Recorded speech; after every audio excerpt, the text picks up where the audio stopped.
Welcome to Comcast Newsmakers. I'm Leslie Weidenbender, and I'm here with Representative Eric Turner. He's a Republican from Cicero. Welcome. My pleasure to be here.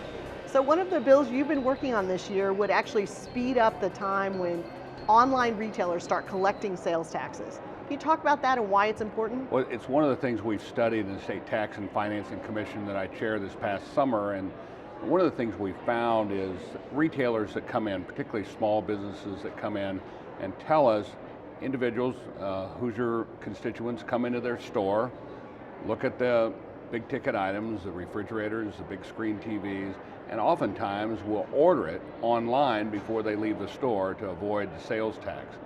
And I give Amazon credit because they came to the table, because they have distribution centers in here in our state and are very successful and productive businesses here. But the governor negotiated a January 1, 14 settlement with them to start collecting sales tax, but in other states they're collecting a little sooner. And we want to not only collect from them, but other online retailers who have a nexus in our state, and that's the purpose of the bill. This has been an ongoing struggle to get something like this done.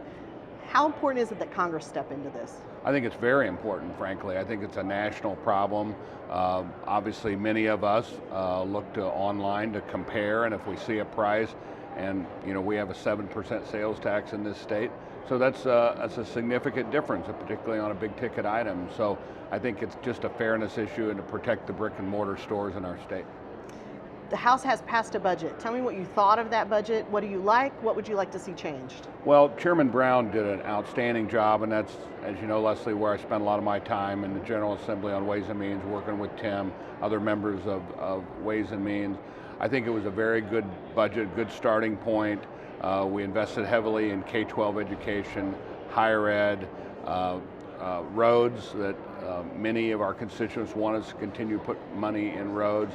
And then we've paid for some things. We paid for some university construction with cash. We've paid down some debt, and we have some tax decreases in it.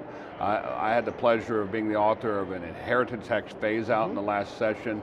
This accelerates that from 10 down to 5 years, and I'm pleased about that. I think at the end of the session, I know there's been a lot of discussion about tax cuts, but we'll have tax cuts at the end of the day before we leave here. We're just trying to decide which ones are the best. One of the other big decisions you have to make is about the Medicaid and a possible Medicaid expansion. Do you think that's a good idea? Well, certainly there are people that believe we ought to expand it. Many are providers that actually provide to Medicaid recipients. But my concern, and I think Chairman Brown, we've had many discussions about this, what happens in 3 years when the federal government says they're going to reduce reimbursement down to 90% and then beyond.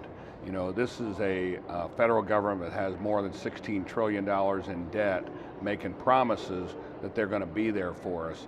And that's difficult. We passed several years ago, as you know, a Healthy Indiana plan to really help those who are kind of the working poor, who are trying to make a living for themselves but just don't make enough to provide health care.